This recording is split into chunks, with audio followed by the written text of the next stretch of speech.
So this RC, with his usual creativity, just copied all these sheets from the war room. I think I showed these at the APC meeting, just to give people some sense of the tasks that have been completed. So these will still be on the room now, which is going to be the kitchen. We've now moved our little to-do agenda room. But, you know, we've really accomplished a lot since the end of last spring or even mid-spring and over the summer months. So all of these little to-dos here, whether they refer to moving and the renovations, which are still in progress, to the budgets, to a lot of faculty conversations that we had in June, et cetera, some projects and just some general projects by month. A lot of work. So thank you all for your good work, because whether you know it or not or knew it or not, at the time your initials were next to all of these. So thanks for doing such a great job, and we made a lot of progress in the last several months. Of course, the highlight, the students on the boat and some faculty and staff. Having a great time and welcoming our new students, whether they're first year or transfer students. Always an exciting time in the academic year to bring in those new students and start all over again. As a side note, I have a colleague that I worked with for many years, and she always bought herself a new dress for the startup of school, just like kids do, and it was always fun. We always enjoyed watching her get a new dress for the startup. So it's a pretty exciting time, and the boat ride was terrific, and the orientation whole program with Greg and Amanda did a super job. So they're all settled in, and from all accounts, as I approach students in the corridors, to just say good morning or good afternoon and how you doing and what are you taking and how the course is going. They're upbeat, they're very positive, they're loving what they're doing. So this is all good news. So building really on the past history of the college, and you know, what are the hallmarks of that past? Well, we've talked about this in various forums, and probably at our next community meeting, Coralie and Ryan are going to do a presentation on, you know, really getting the words and the elevator speech to go along with what we're building on. But those hallmarks are things like mentoring students, individualized attention, and experiential learning, having the students grab hold of their own education, having them out in the field in internships, and having them work through a project that's more than a semester in length. And you know, thanks to Nora, she copied the article out of the Times, I guess, on the most recent survey, 60,000 students, and those 60,000 students who were successful, those are the hallmarks of what their experience was. And Burlington College has been doing that for 43 years. So it's really time to codify that, to put it in language, you know, in sound bites, because that's the only thing anybody listens to anymore these days is a quick sound bite, and to really spread the story. And that's going to be, as you'll see at the end, a real focus of what we're doing this year is getting that codified, getting it in language that people can easily grab hold of the essence of the history of the college and what we're still doing and doing well and moving us forward and getting that press to turn around. So with that in mind, and we'll have more about that, but okay, so where we are. Oh, these are, didn't realize that. Neither did you. Okay, so where we are, where are we? The orphanage sale is pending, but we're getting closer and closer. Eric Farrell has gotten approval from the city, so as far as he's concerned, that's the go sign. And we have a little bit more work to do with you know, some legal paperwork and actually everybody signing on the dotted line with the bank and Eric and the college to finally bring that sale to fruition. So that will be good news for us in lots of ways, and we'll talk about that in a minute.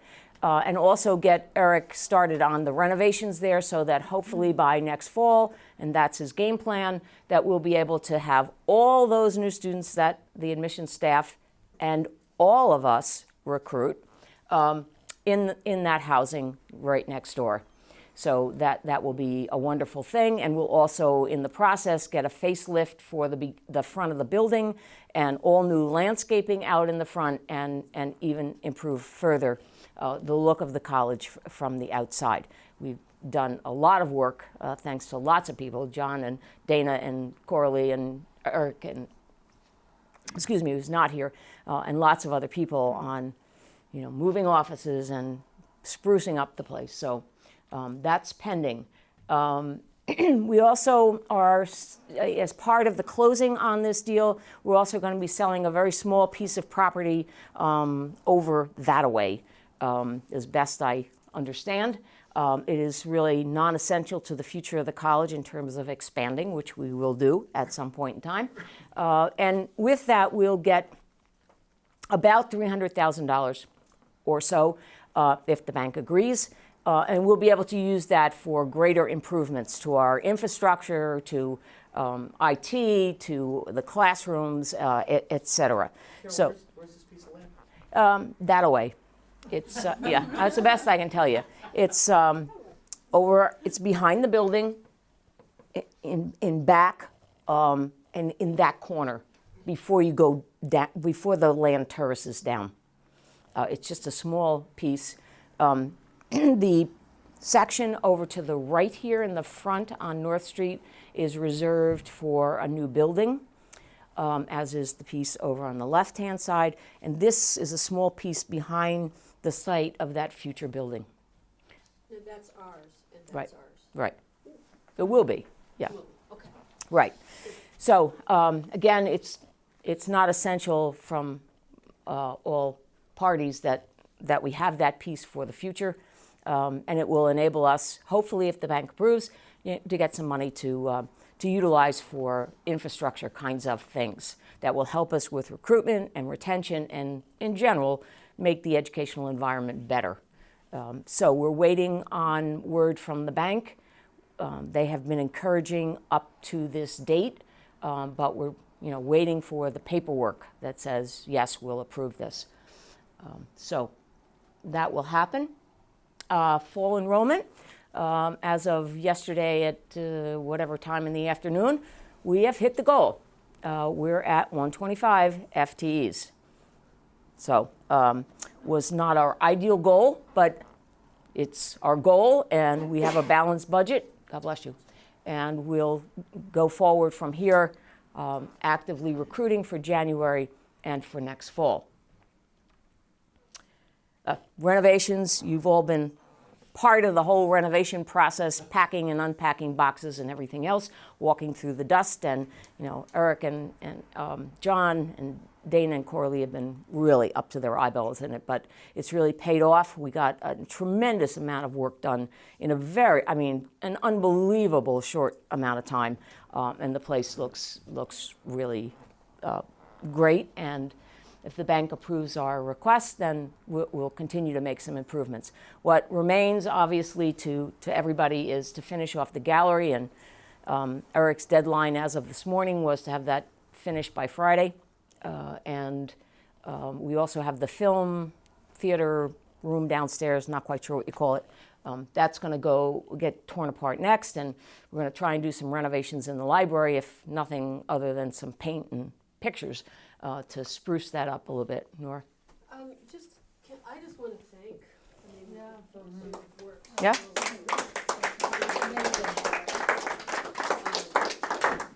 Absolutely, thank you. Come into my house. Yeah, yeah. There was somebody beat Serena Williams in tennis, and Serena said she played out of her mind. Roberta Vinci. She played out of her mind, as in just beyond, and you guys, there you go. Yeah, absolutely. It's just amazing. It's just amazing. Looks great. It all does. It It really looks does. fabulous. Just fabulous. Nice to work Yeah, and the students, they love the student lounge, they like having food. We have to make some adjustments, but, you know, they like that, yeah. Well, I said to that Rusty? one day, I mean, I ran a theater production company, and I know what its first impressions is like. And when I first came here, I mean, everything was like, Greg was up there, my faculty advisor was there, I had to go to financial aid, and it's just all over the building. Now it's like a one-stop shop. Mm-hmm. And it's first impressions. When people come in, it doesn't feel disorganized. Right. It feels like you know exactly Right. where you're going. It's a boom, boom, boom. Right. Right. I mean, it's great in that corridor, and RC has a great sign down there. I love that little sign. Yeah, I mean, it's just great for the students. So just thanks to everybody. Even if you didn't get your hands dirty, you at least walked through the dirt and were patient. You got dusty. We track dirt off the building. Yeah. So We tracked it real well. yeah, a little bit more to come this year, but you know we're closing in on the final pieces. And unbelievable that it all got done before the students arrived. I mean, I think they were just blown away when they came back in the door. So that was great. One student said to me, she said she just walked into the gallery, or not the gallery, but into the lobby, and she just said, "This room's been Danified." Yay! Yeah, So yeah. it's you now. Absolutely, absolutely. And in case you don't know, you probably do, but you know, the two paintings that are down there, Dana did them in a weekend to match the decor. So, you know, this But, is. You know, while we're speaking about this, I just want to say, if you see Tyler Santor Yeah. in the hall, graphic design student, he was my little right-hand man, helping me the whole time. He is a very talented, wonderful, kind young man, and I could not have done it without his assistance. Okay. So, Yeah. please thank Yeah, him. the beauty was that there were actually a number of students involved, particularly in the lounge area upstairs, picking out carpet and Yes. that sort of thing. So, Great. so that was all good. You know, here's the kind of summary in terms of the financial side of selling the orphanage. You know, it puts us in pretty good shape, down to $2 million in debt, which is manageable. And since the debt service and the taxes were built into the fall budget, not the spring, however, but the fall, we'll realize about $40,000 in savings for the fall. So that's a good thing. So NIAS visit, had a very nice chat with Gene Wild yesterday at the end of the day, and they're excited and ready to come. And the team is really focused and, by all accounts, coming with the view to help us move forward. So I'm encouraged. But I just sort of run some of this by you. This is a summary list. The visit is based on the NIAS recommendations or questions or queries, whatever, for 3 particular visits and letters. And this is a summary of those letters on the next couple of slides. You know, assuring appropriate and sufficient library and technology resources to support our academic programs, you know, balanced budget, implementing the new strategic plan, the dual enrollment piece, managing growth in the woodworking, et cetera, et cetera. So I just flip through these. I don't want to read them all, but just point out, you know, a few, you know, growth in enrollment, a realistic plan in balancing our budget. It's not pretty, but it's real. Investing in our academic programs, and I've sent them a list of all the things we've done to invest in our programs, starting with the renovations and to no short short visit is a lot of the professional development that went on for faculty and staff.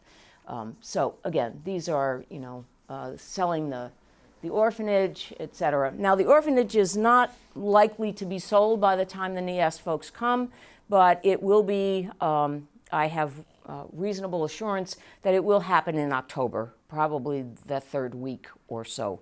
And we'll be able to at least inform them that has come to close, and they can incorporate that in their report. So these are just, as I said, a few of the things that they're going to be coming and looking at, and in the next week or so I'll be sending out a list of potential questions that they're quite likely to be asking people, sort of faculty and staff type questions, and we'll prep for the visit. On Friday, we prepped the Board of Trustees, did a similar thing, sent them a list, 2-page list of questions that they're quite likely to get asked, and help them think through the best, most honest, and yet most diplomatic response. So we're at 125 FTEs. Yay, we got to the goal. And I think that's the important thing. As I said, it wasn't our ideal goal, but the press and still being on probation and the turnover in admissions, you just couldn't have asked for anything more than where we are right now. But we budgeted on that, and we'll end the year on target. There's the budget in its short form. As soon as we get through the audit, Gibson will be back department by department to make any adjustments. In the academic departments, there's not going to be a whole lot of adjustments. The academic needs of the college will, in some ways, be somewhat protected, and will balance in other areas. This is, I suppose if you're 20 years old, you could see this. Yeah, I'm standing right here and I can barely read the numbers. But anyway, if you look at that yellow line, and if you want to actually see the numbers, feel free. They're as public, you can have the numbers. But I just want to point out to you that this yellow line is cash flow. Okay, so and it's kind of like at the end of the month, when you balance your checkbook and you say, oh, how much do I have left in my checkbook after I paid my bills? Well, if you kind of can squint and look along that line, there's not much left in the checkbook at the end of each month. Some months are better than others because, for instance, here we are in August. There's no tuition coming in, so the checkbook is basically empty. Going into this portion of the year, Joanna's drawing down financial aid, so the checkbook looks a little bit healthier. But we've been using our line of credit, of course, during those lean months in the summer when not much revenue is coming in, and we have to pay back. So just the point of this is to just say, look, come and see if you want to look at the actual numbers as opposed to squinting at them from where you are. It's lean, folks. I mean, there's not a lot left in the checkbook at the end of each month. And with a line of credit, you have to rest that line of credit for 1 month during the year. That is, it has to be completely paid off, and you don't touch a penny of it for a month. So that's going to happen somewhere out in that quadrant, or actually right around here sometime. This year, it's going to happen this year. So things are tight, but it's balanced, and the cash flow will be positive. That's sort of the bottom line. I guess that's the rest of it.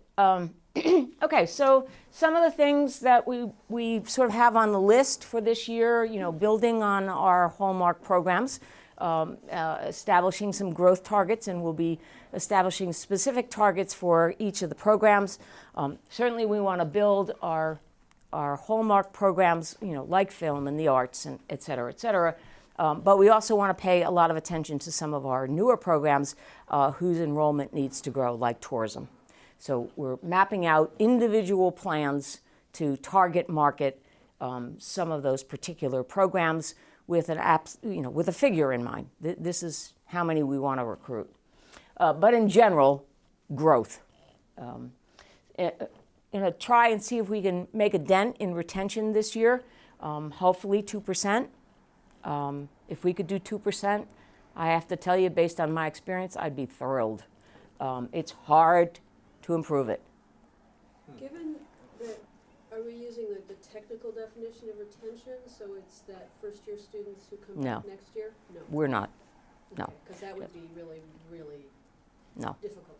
No, that IPED's definition is not very real to begin with, so why waste our time on that? Just who we've got, keeping them. That's right. Get them through successfully. And again, going back to some of the money that we've requested to hold back on the sale of this additional property, invest in our academic programs, and invest in our student services. And those are the two big areas: service to students, academics and services. Brand, we'll talk about that a little bit more, but it'll be based on those four things. Those four things that 60,000 students said, this is why I succeeded in college. And Burlington College has been doing those things for a long time. So we really want to dig those out, dust them off, publicize them, and do them even better. And then through our partnerships, growth. And you've all seen the diagram. You know, we're going to grow the core, but there are limits to growing the core. And we're going to grow through partnerships as well.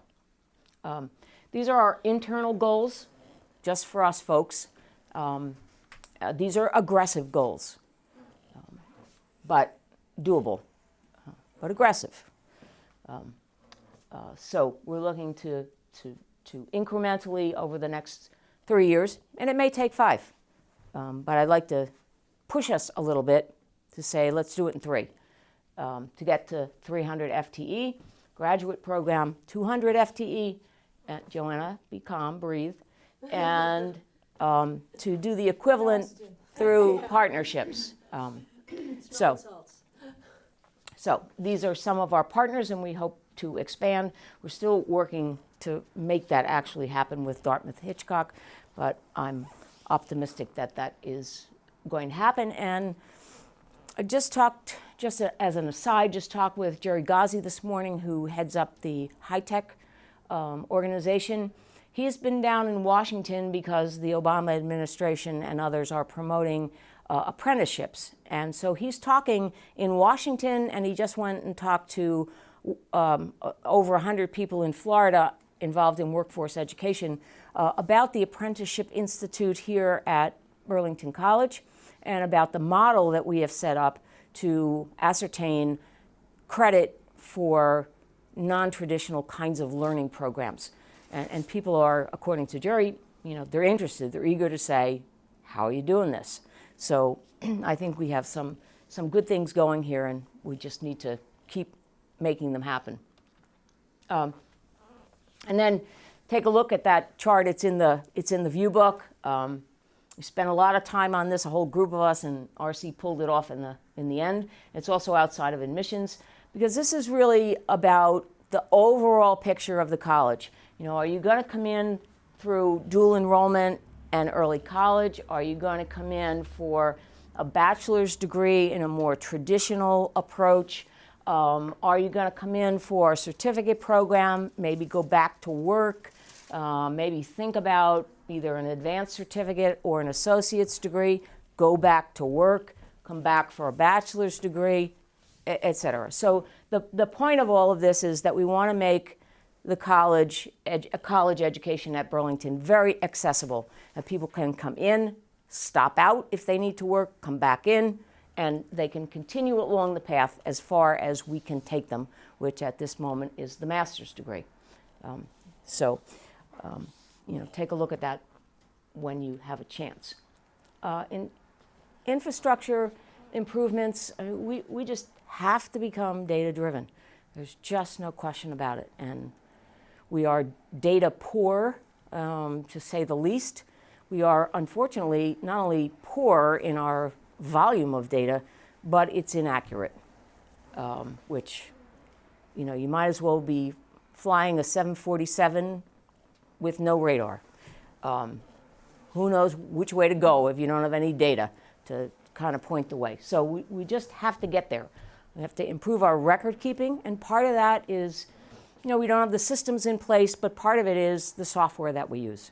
We're, you know, pulling our hair out every other day with Campus Cafe because they've got errors in their software, which then fouls up our programs. So when we run reports, who knows? You know, we got to get regular reports from our key offices, and we have to continue pressing forward with professional development. We have to keep in mind that a lot of the people at the college are in their job as a newbie, and not only are they new to the college, but they're new to the job. They've never done the job before. So we really have to squirrel away as much as we can to send them wherever we can send them, to get them on a very fast track to really understanding the role. Some some improvements. Hopefully, we'll get to revise that faculty handbook. It was on one of these lists, but I didn't pull it off because it's not done. Haven't even looked at it. Catalog, working away. Student handbook, Greg did that, and that's all Done. ready. That's done. Is it accessible? Not yet. Yeah, we have to distribute it. So, working with our adjunct faculty, we're working away with the union folks and the negotiating team. We're not very far along. I predict that we're not going to be anywhere near a contract till June. But that's not unusual for a first-time contract. But we're working away with them and seeing if we can come to some reasonable agreements. Some governance things we just have to revise. And board development, it's one of the things on the NEAS list, so we're working on that. On Friday, 3 of the board members, the 3 that have academic roots, made a presentation to the board to look at kind of the overview of the higher ed industry. And it's quite interesting. I have copies of the PowerPoint if you want to look at them. Yeah. It would be, I think it would be very interesting. And I use the word industry very, very purposely. A lot of academics don't like that word. But higher ed is big business. There are billions and billions of dollars floating around out there and floating between the federal government and students and colleges. Billions of dollars, and it's growing. So this is a big industry, and it's a complex industry. So anyway, the 3 trustees did a really nice job in putting together some background, and the next piece of that will be, a lot of it has to do with students and financial aid and that kind of thing. The second piece to this presentation will be in November, and they're going to talk more about trends, some more student trends and academic trends, and where the industry is moving. And that will be equally fascinating. And probably, now that I've said that out loud, probably think about capturing that and making that available for everyone, because that will be key for us to be thinking about in the future. Okay, what are the future trends? And we know what they are, but you line them all up together and you kind of say, oh yeah, this paints a picture of where we have to innovate, where we have to change, where we have to move. So that's coming along. So eventually we had to get to this point, and it's probably early to get to this point, but as you well know by this time, one of my core competencies is to-do lists, and I like to get them done. So we have other sheets in that futures room down there. If you are so inclined, take a look on raising friends and raising money. We can't operate the college on tuition alone. So partnerships, certainly advisory boards. And this is where faculty play a big role. I know like the duty nudge on advisory boards, but let me tell you, this is where you make a lot of friends. And this is where you get a lot of word of mouth out on the street that things are going well and there's exciting things happening at Burlington College. And you get that word out in specific pockets of academic interest. So it helps you with recruitment, it helps you with retention. The students look at those people on that advisory board and say, wow, these people are advising you? This must be great. So public relations is going to be a big thrust for us towards the end of this semester and into next semester. We've got to turn the media around. It's starting a little bit, but it's slow. So we've got to jumpstart that. The spark is alive and well, and we're going to keep using that with our friends, and with our partners, and our advisory boards, and our parents and students to spread the word.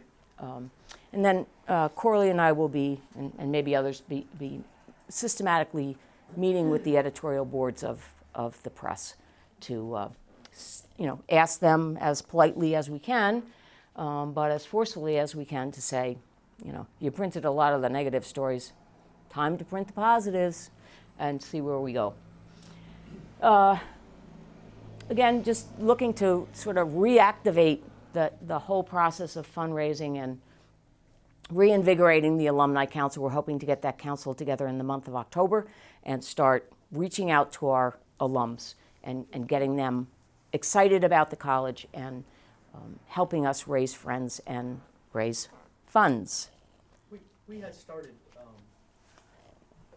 faculty and staff giving. Any idea where we're? I don't. So it's one of the things that Corley's working on in anticipation of that question being asked when the NEAS folks are here. So we'll have that by then, as well as all of the in-kind gifts. I mean, we didn't raise any money this year, this year so far. But we have brought in a lot of in-kind gifts. I mean, we've had consultants in here who have given a lot of their time. We had an architect who worked with Dana and Coralie on the lobby, who spent multiple hours gratis. So there's a lot of in-kind gifts that will show that we have some friends out there, and they're willing to give us their time and their expertise. It's not a $20 bill that you can go out and buy something with, but it's as good as. So these are just some of the things that'll be on the list on the wall. I mean, obviously NEASC, and we just do what we need to do in order to be prepared and to put our best foot forward when the NEAS folks are here in just about a week.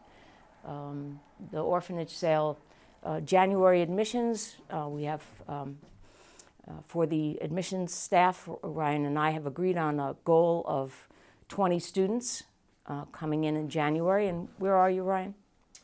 Right now we've got 4 active for the spring semester, and we've got about 10 applications total that we're actively working basically daily. So. Okay, so we'll be doing some very aggressive recruiting for January. We are going to start an October term, but given a few glitches in the system, we're going to push that back to October 26th.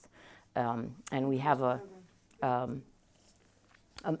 sort of an outline of a pretty good, solid campaign to recruit master's degree students for that startup, and get those students one course and get them moving on the master's degree. Retention, yeah. Just a admissions question. Are we doing fall foliage tour? I have no idea. Open house? No. Yes? Fall An open foliage house? tour? No, fall foliage tour. Well, explain that. So it's with the consultants coming in? We did it last year and the year before. The year before. We certainly can, yeah. You mean NEAS? Oh, no. Anyways. We'll talk about that. Yeah, I don't know what that actually is, but you can fill me in and we'll see what we can do. Okay, I'm sorry. That's Probably all right. too late. No, Something no, that no. got lost in the Yeah. shuffle. So full 2016, you saw our goals. Again, they're aggressive, they're doable, but they are aggressive goals. And we'll push ourselves to get there. Retention, talking with Greg to get that group of folks back together again and finish the recommendations that were put in place. And we're looking everywhere possible at various newsletters and magazines, et cetera, that are in the field to say, okay, what's the latest, greatest idea to help retain students, help them be successful. And that's really the goal, to have students be successful so that they can graduate with the degree that they have chosen. And just looked at and talked last week at APC about registering students or having a year-long map for students so that they have in their mind what they're doing next semester and more likely to follow through on that. Infrastructure and systems and public relations. So those, I think that's the end. There we go. So that's where I see the goals for the big goals, not the day-to-day kind of things, but the big goals for the fall, and we'll be working on those. Things like retention, you just never stop working on. So Greg's going to go to a conference here pretty soon. November. to pick up some, tidbits on a national level of, what's going on out there, and so we can do everything we can to help students be successful.